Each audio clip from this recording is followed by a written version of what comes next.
Bab Bukhari, babun idza jama'a thumma ada. Situ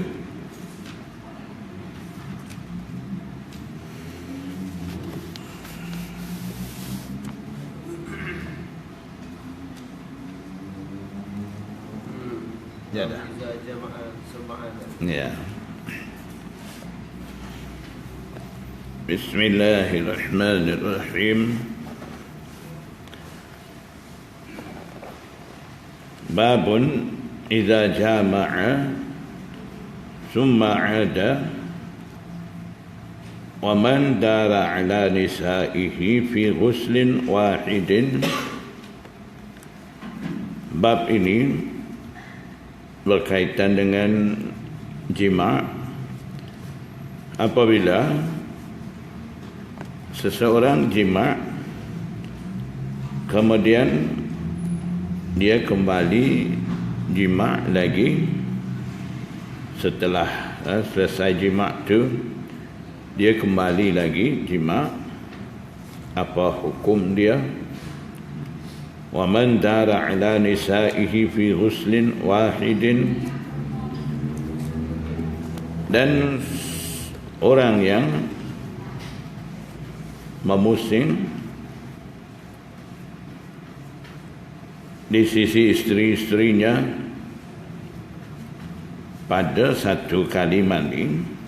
Maksudnya waktu ada isteri ramai, dia pusing dekat isteri-isteri, jima' dengan isteri-isteri itu, kemudian akhir sekali baru dia mandi.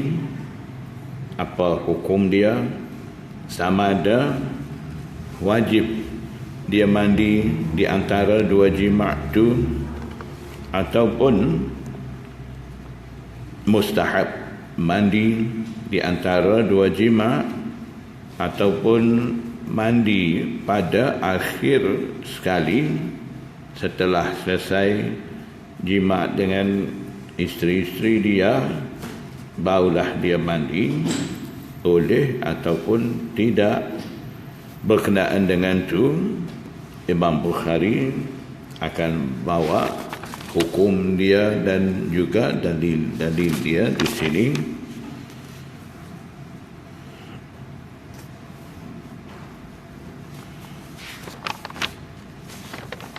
Muhaddisin kata,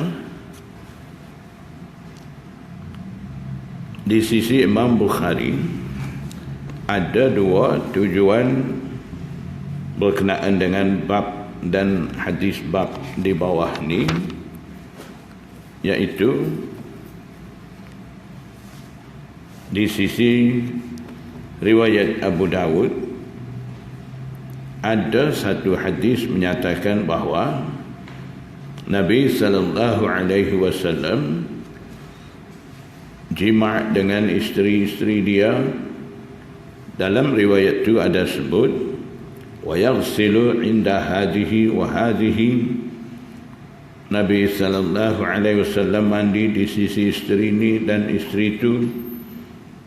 Setelah itu Nabi sallallahu alaihi wasallam bersabda, hadza azka wa atyabu wa atharu, dan ini cara ini mandi setiap kali selesai jima' dengan isteri di sisi isteri itu, isteri ini, itu merupakan lebih bersih, lebih suci.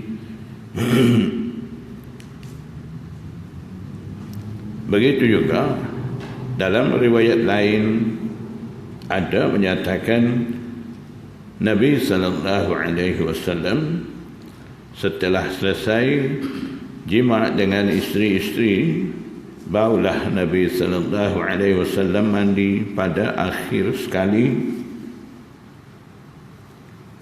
Di situ Imam Abu Dawud menyatakan mengikut uslub dia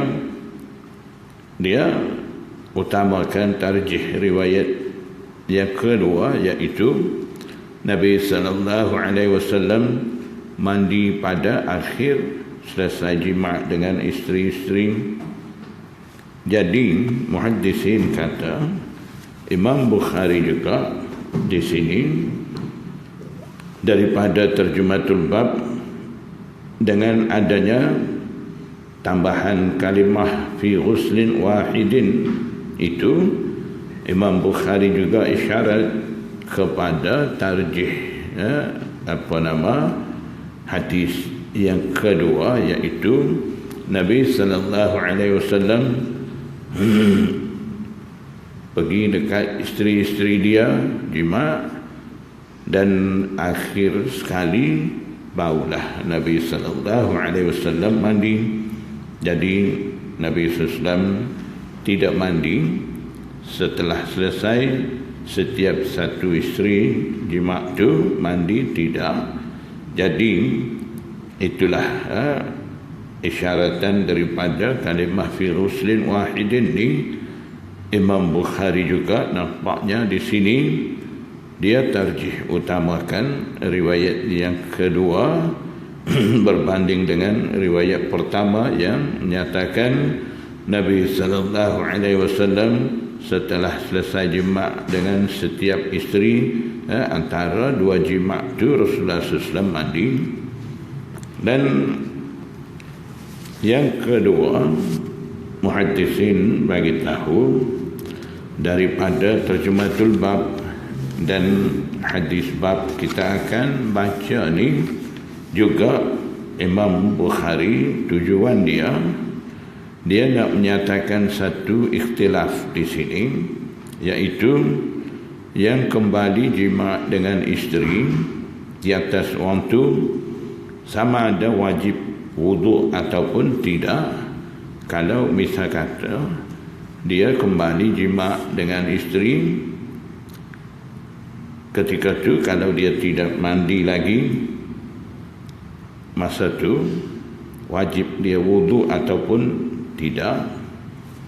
Jadi di situ ada ikhtilaf di sisi a'immah.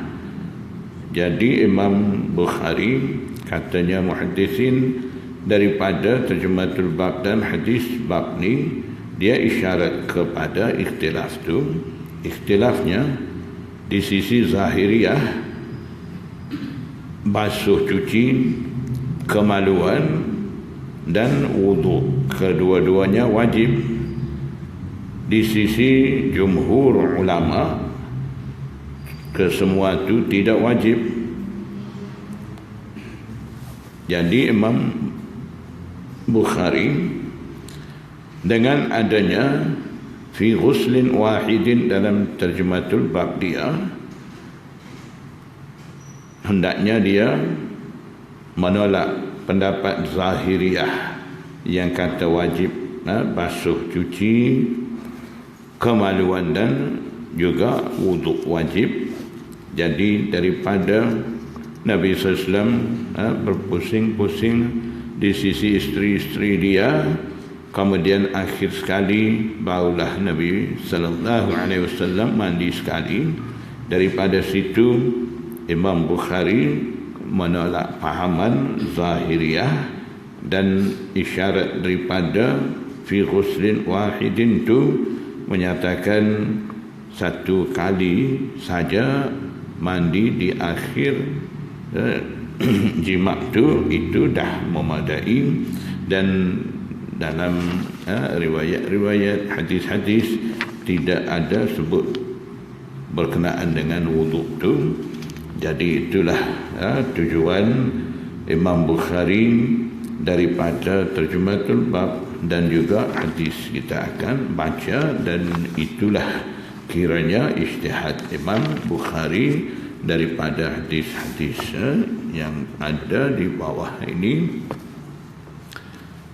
Haddatsana Muhammad bin Bashar qala haddatsana ibn Adi wa Yahya bin Sa'id an Syu'bah an Ibrahim bin Muhammad bin al-Muntasir an abihi Ibrahim bin Muhammad bin al-Muntasir an abihi qala, riwayat daripada ayahnya Ibrahim iaitu Muhammad bin Muntashir, dia kata zakartuhu li Aisyah, aku menceritakan kepada Aisyah, zakartuhu, aku menceritakan akan ia. Hu tu di sini isyaratnya kepada kata-kata Sayyidina Abdullah bin Umar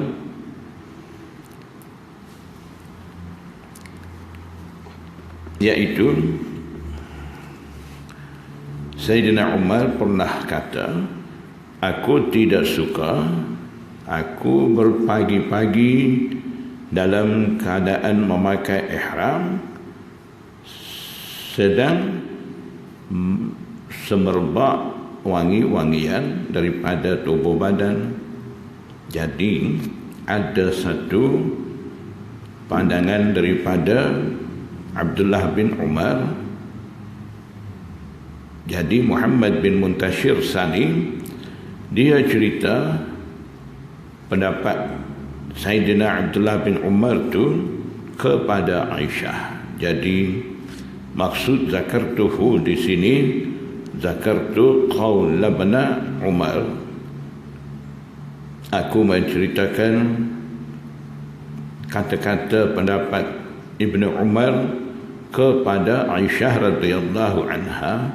Faqalat, bila cerita dan tanya betul ataupun tidak begitu, Aisyah kata sebagai menjawab, yarhamullahu Aba Abdirrahman. Aba Abdirrahman ay Ibnu Umar.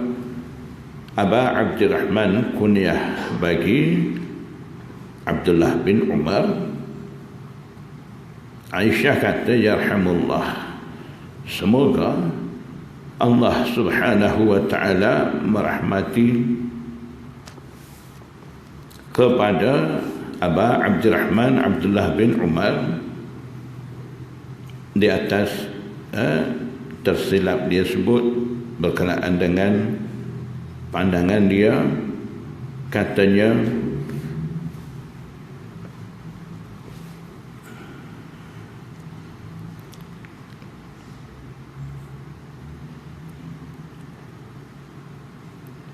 Sayyidina Abdullah bin Umar,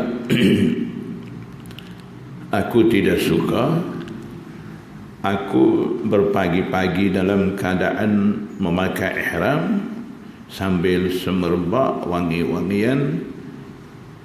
Jadi Aisyah radhiyallahu ta'ala anha dia mohon doa rahmat daripada Allah subhanahu wa ta'ala bagi Sayyidina Abdullah bin Umar. Kemudian Sayyidatina Aisyah radhiyallahu anha dia nyatakan apa yang sebenar perbuatan daripada Rasulullah SAW, yang mana dia sendiri lakukan perbuatan itu agaknya yang bercanggah dengan pandangan Sayyidina Abdullah bin Umar Sani. Dan Aisyah kata, kuntu utayyibu Rasulullah sallallahu alaihi wasallam, aku yang mewangikan Rasulullah sallallahu alaihi wasallam. Aisyah dia cuma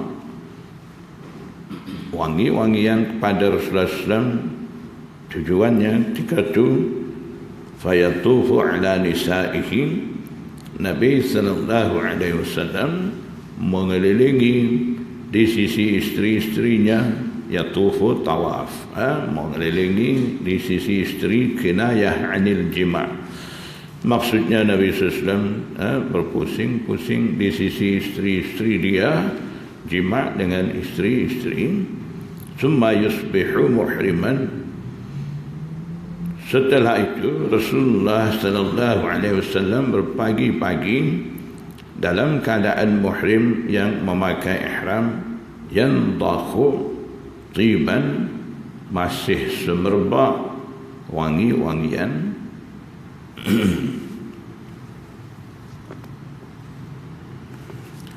Jadi dengan itu kuntu utayyibu sampai akhir kata-kata Aisyah yang dakhu tiban itu Aisyah sambil jawab kepada Muhammad bin Muntashir yang tanya tu, dia menolak pendapat Abdullah bin Umar.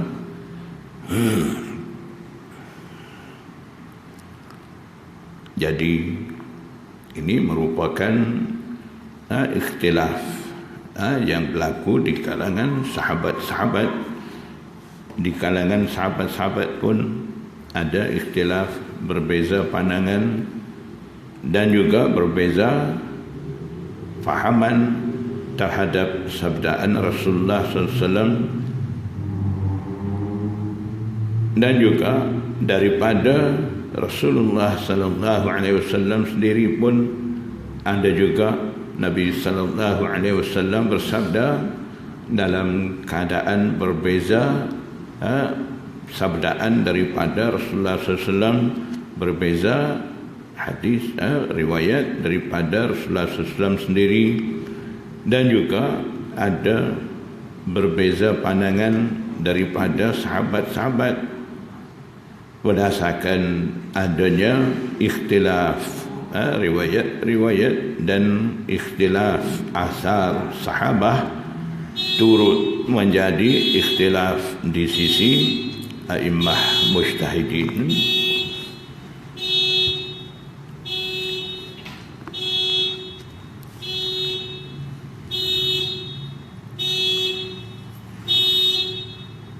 Dan juga muhaddisin bagi tahu di sini ada dua iskal di atas riwayat ini. Siapa punya?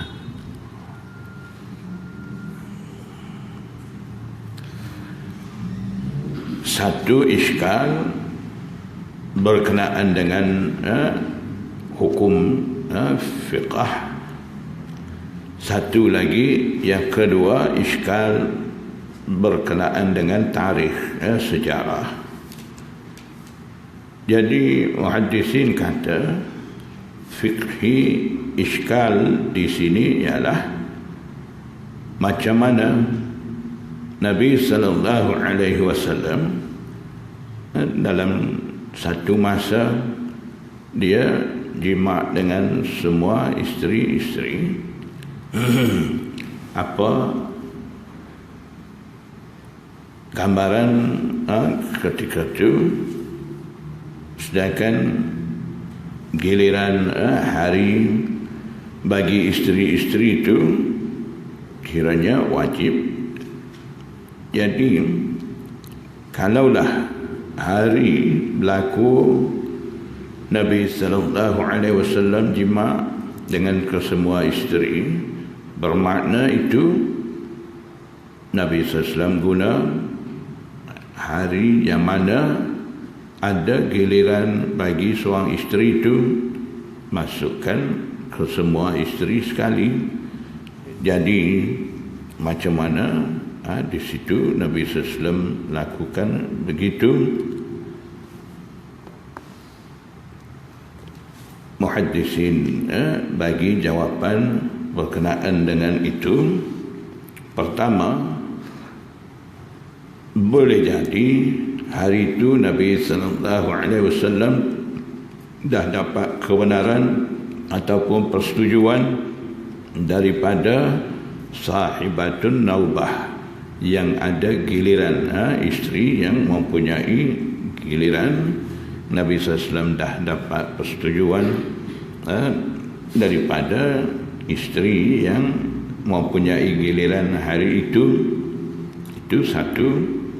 Yang kedua, muhaddisin bagi tahu boleh jadi ada satu hari di mana hari itu dah pun cukup giliran isteri-isteri, dan hari itu kiranya lebih sehari sebelum dia mula balik giliran isteri-isteri itu. Jadi hari itulah Nabi sallallahu alaihi wasallam sebelum mulanya giliran bagi isteri yang mempunyai giliran tu, Nabi SAW lakukan perkara tadi. Yang ketiga, setengah muhaddisin kata giliran tu yang menjadi wajibnya pada waktu malam. Mungkin kejadian itu berlaku pada siang hari. Itu jawapan daripada muhaddisin terhadap iskal yang timbul berkenaan dengan hukum wajib giliran tu. Itu daripada jawapan daripada setengah muhaddisin. Tapi di sisi ulama Hanafiyah, di situ maksudnya berkenaan dengan Rasulullah SAW jima' dengan kesemua isteri dalam satu hari, satu masa yang sebut tu dalam hadis-hadis tu, tidak timbul apa-apa iskal di situ bagi ulama Hanafiyah, disebabkan di sisi ulama Hanafiyah giliran tu tidak wajib, jadi tak timbul iskal apa-apa di situ bagi ulama Hanafi.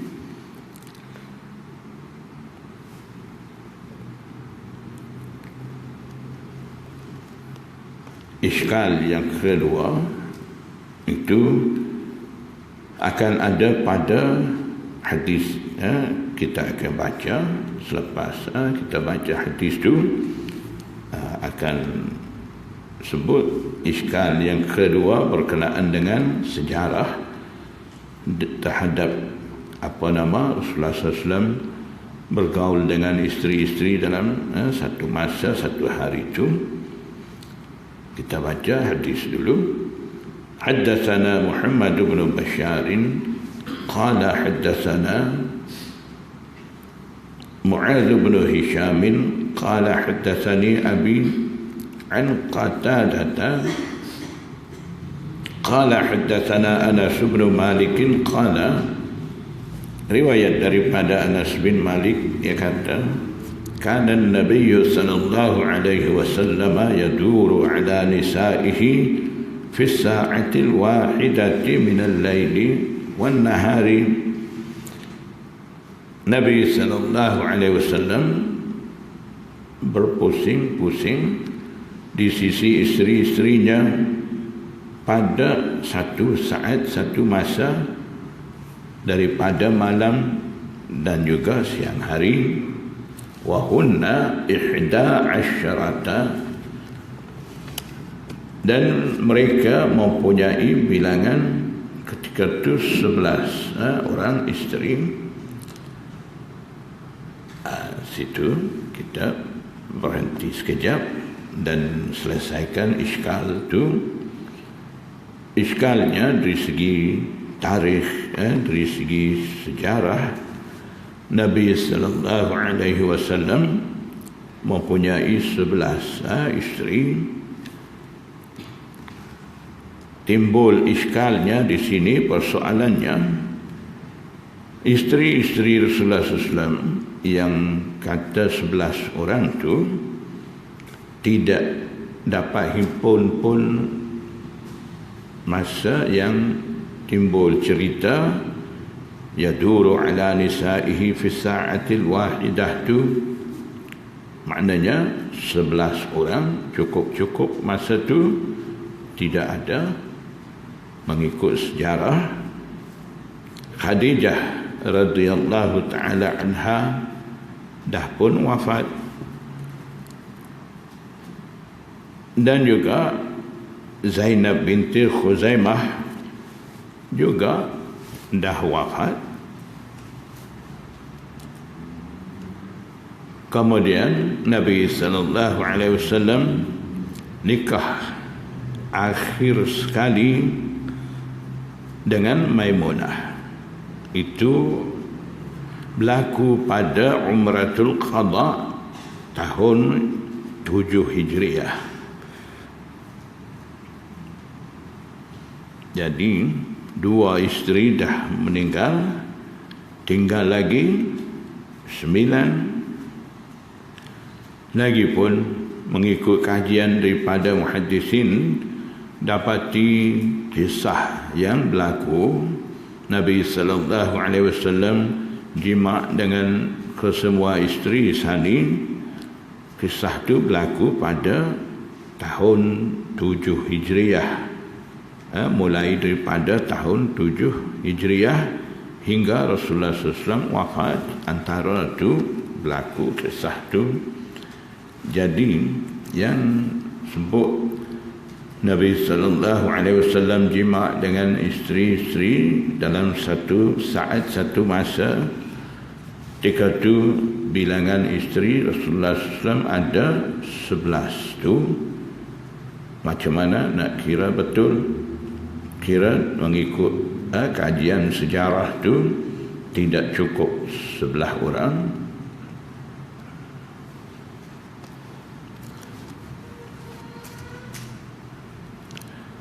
Jadi muhaddisin bagi tahu berkenaan dengan adanya khilaf riwayat-riwayat berkenaan dengan kejadian yang mana Rasulullah SAW jima' dengan isteri-isteri dia dalam satu masa tu.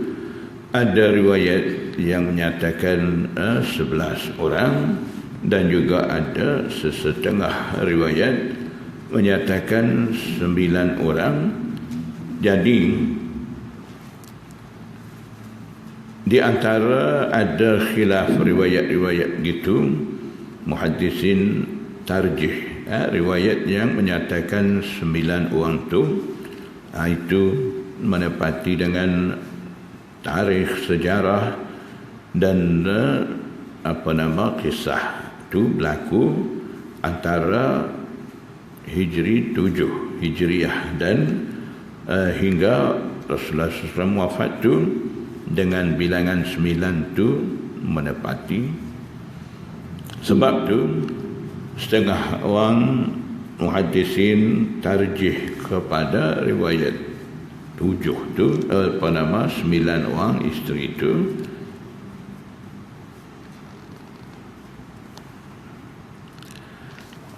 Dan satu lagi jawapan daripada muhaddisin,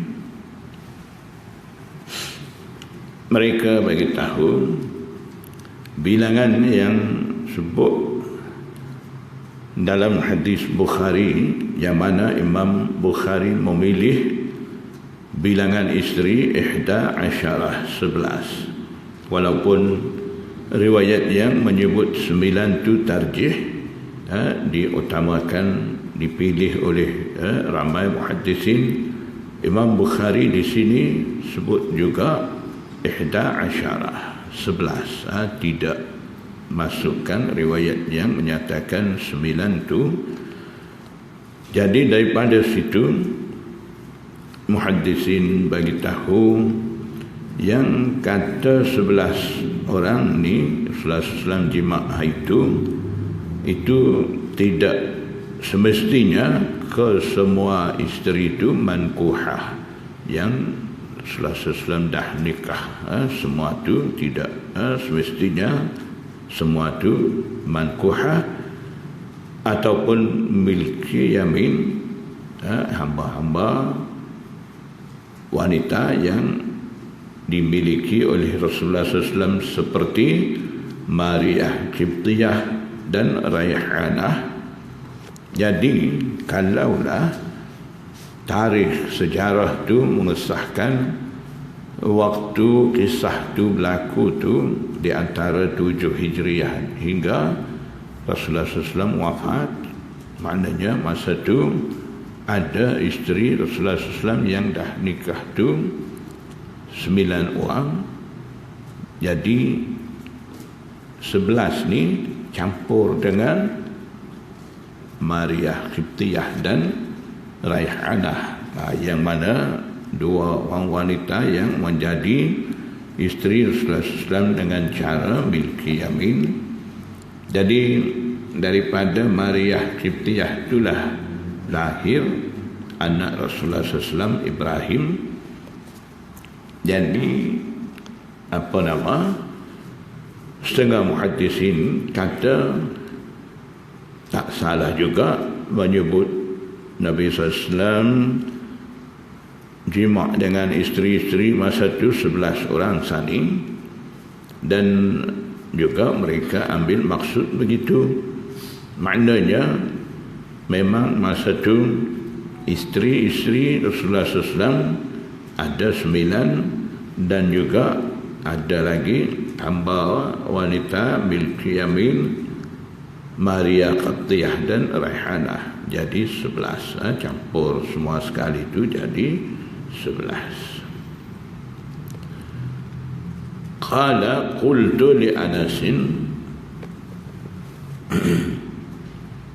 Qatadah kata, aku kata kepada Anas, aku tanya kepada Anas, soalan Qatadah ni, awakana yutiquhu, adakah Rasulullah SAW mampu menguasai akan mengadakan jima' dengan kesemua isteri itu, mampukah dalam satu masa? Jadi Qatadah tanya begitu. Dia kira sama dengan manusia biasa. Kalau manusia biasa dia dah jima' dengan isteri biasanya, dia dah lemah, ataupun kalau kuat pun dia kembali sekali lagi setakat tu. Jadi sekarang ni 11 isteri Rasulullah SAW jima' tu, mampukah tidak Rasulullah SAW ni? Qatadah tanya kepada Anas bin Malik dengan dia memikirkan kebiasaan manusia tu. Jadi Anas bin Malik jawab kata, qala kunna natahaddatsu annahu u'tiya quwwata 30. Sungguh pun kami meriwayatkan bahawa Nabi sallallahu alaihi wasallam telah pun diberi kekuatan 30 orang lelaki.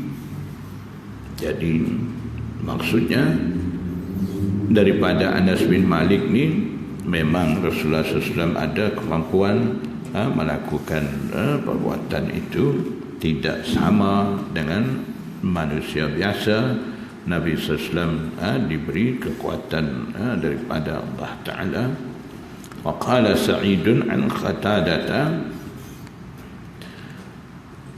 dan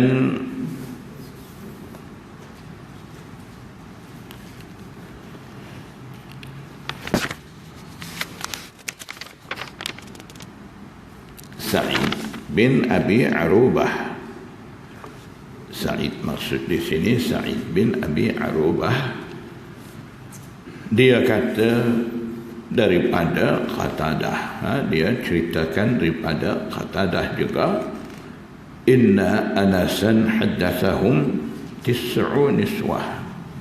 Sesungguhnya Anas menceritakan kepada mereka, katanya Nabi sallallahu alaihi wasallam ketika itu mempunyai 9 isteri.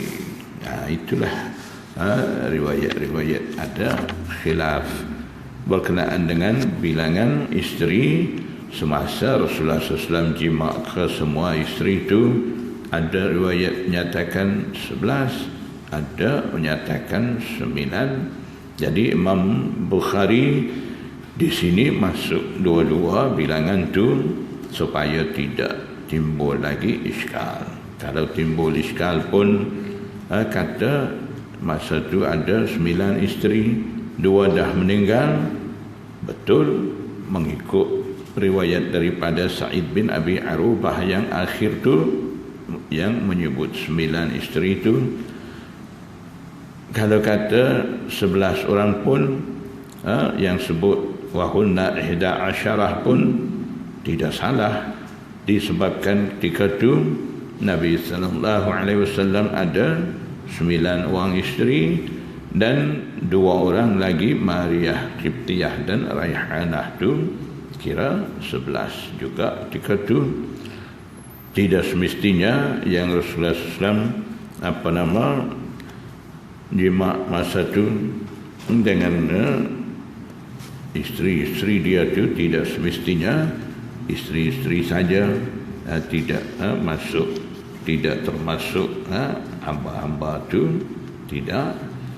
Jadi kalau kira semua sekali betul 11, kalau kira isteri saja betul juga 9 isteri itu. Jadi tidak ada apa-apa iskal lagi di sini, semuanya betul mengikut keadaan masing-masing.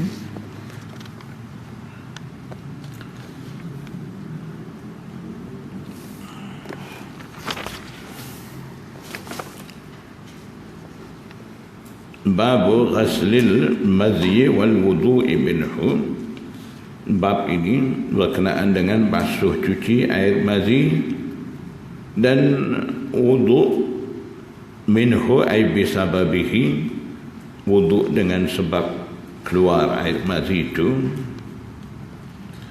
Haddatsana Abu al-Walid qala haddatsana Zaidatu an Abi Hasin an Abi Abdurrahman an Ali qala, riwayat daripada Sayyidina Ali, dia kata kuntu rajulan madza'an, aku adalah seorang lelaki yang banyak keluar air madhi. Madza' wazan fa'il isim mubalaghah, maksudnya yang terlalu banyak keluar air madhi. Itu menunjukkan kuat syahwat Sayyidina Ali. Fa'amartu rajulan, maka aku suruh seorang lelaki maksud di situ Miqdad bin Al-Aswad ataupun Ammar bin Yasir.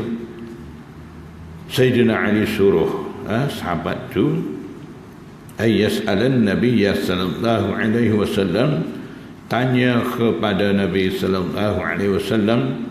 Sebab apa dia suruh tanya? Tak tanya sendiri terus daripada Rasulullah SAW. Sebabnya dimakan ibnatihi, kerana kedudukan anak dia, anak Rasulullah SAW, iaitu Fatimah.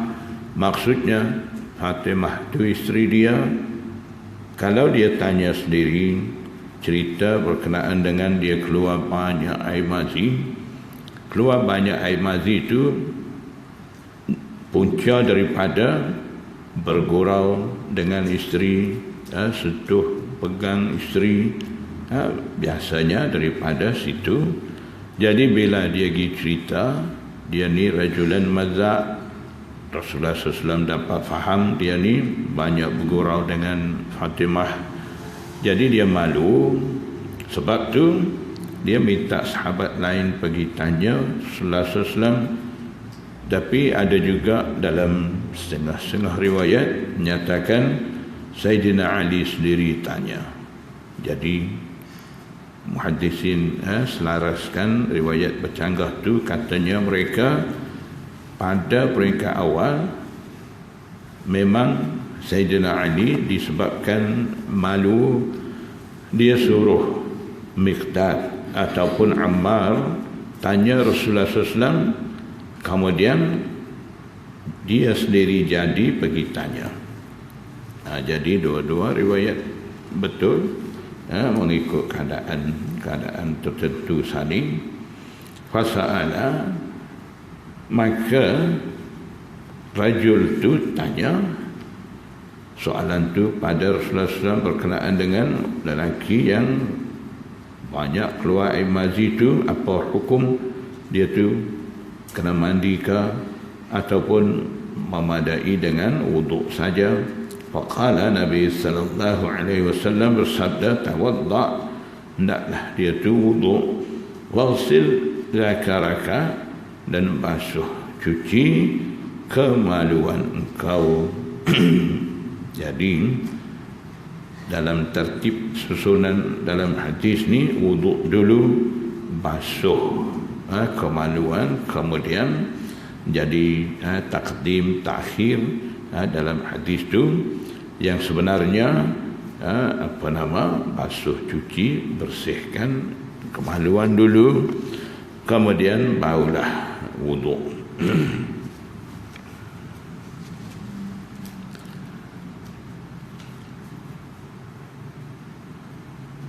Jadi Imam Bukhari daripada terjematul bab dan hadis bab ni, katanya muhaddisin,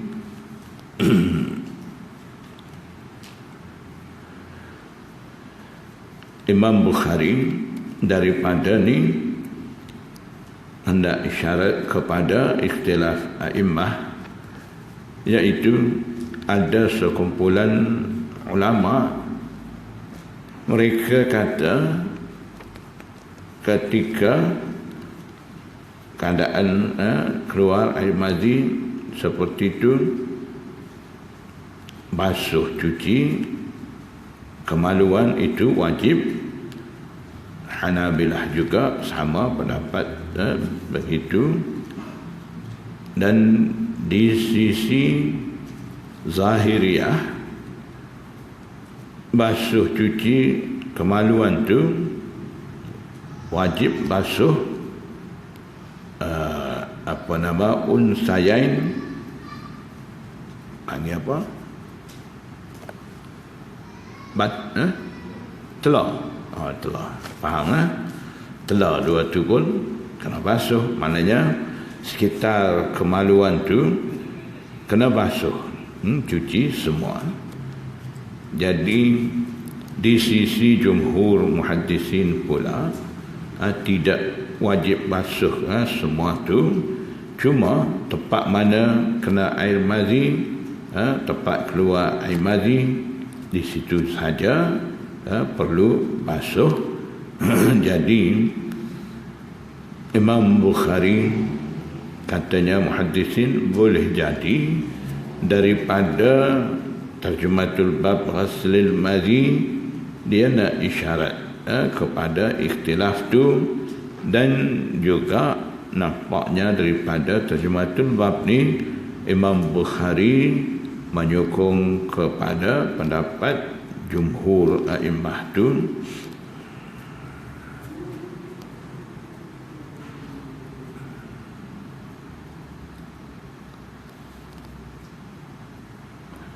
Jadi khilaf yang kedua di sini ialah apabila keluar air mazi, tiga basuh cuci ni wajib basuh dengan air ke ataupun bersihkan dengan batu menggunakan hijar ataupun ketul tanah dan sebagainya. Apakah cara di situ? Di situ juga ada khilaf di sisi immah. Di sisi ulama Hanabilah, untuk bersihkan daripada air mazi itu perlu ada air, wajib basuh dengan air. Di sisi Ahnaf ada dua pendapat, basuh dengan air pun boleh, cuci dengan ketul tanah, batu dan sebagainya itu pun boleh. Seperti mana bersihkan najis dengan istinja menggunakan batu, begitu. Dan juga di sisi Syafi'i juga, ulama Syafi'iyah juga ada dua pendapat begitu. Jadi daripada adanya ikhtilaf itu, Imam Bukhari dengan adanya ghaslil mazi dalam terjematul bab tu, daripada lafaz ghasl basuh sani, nampaknya Imam Bukhari dia menyokong dan menguatkan pandangan Hanabilah kata kena basuh. Itu Imam Bukhari tarjih di sini kepada pendapat Hanabilah. Dan juga satu lagi ikhtilaf di sini, dan juga tujuan Imam Bukhari daripada terjematul bab ni ialah ada Imam Tahawi, dia nakal daripada satu jemaah ulama, iaitu setelah keluar air mani perlu wuduk selalu. Jadi Imam Bukhari daripada terjematul bab dan hadis bab ni isyarat bahawa tidak ada pandangan imam mazhab yang kata bila keluar air mani wajib basuh selalu, wuduk selalu, perlu segera wuduk dan sebagainya. Tidak ada pandangan daripada imam-imam mazhab. Bahkan boleh takhir, harus dia basuh, cuci perlahan-lahan, kemudian wuduk, itu boleh. Jadi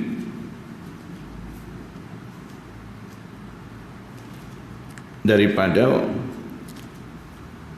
lafaz wal wudu'u minhu dalam terjematul bab tu, Imam Bukhari isyarat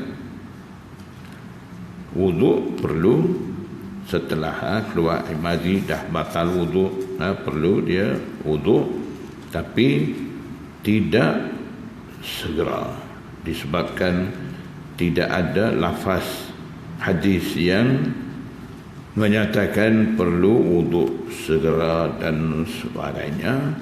Jadi daripada situ pula nampaknya Imam Bukhari menolak pandangan a'immah yang kata perlu wuduk segera. Dan ada juga riwayat-riwayat menyatakan perlu basuh cuci ke semua kemaluan, termasuk unsayan itu jumhur muhaddisin kata itu menunjukkan nazafah, dan juga satu ilaj di situ untuk tu. Tapi yang penting sekali perlu basuhnya di sisi jumhur, iaitu basuh cuci tempat mana kena air mani itu saja.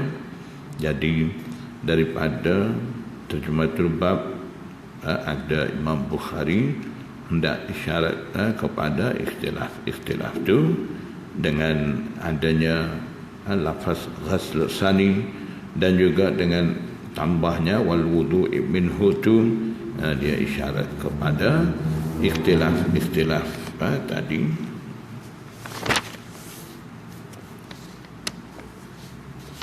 Ini dulu. Wallahu a'lam. Subhanallah wa bihamdihi. Astaghfiruka.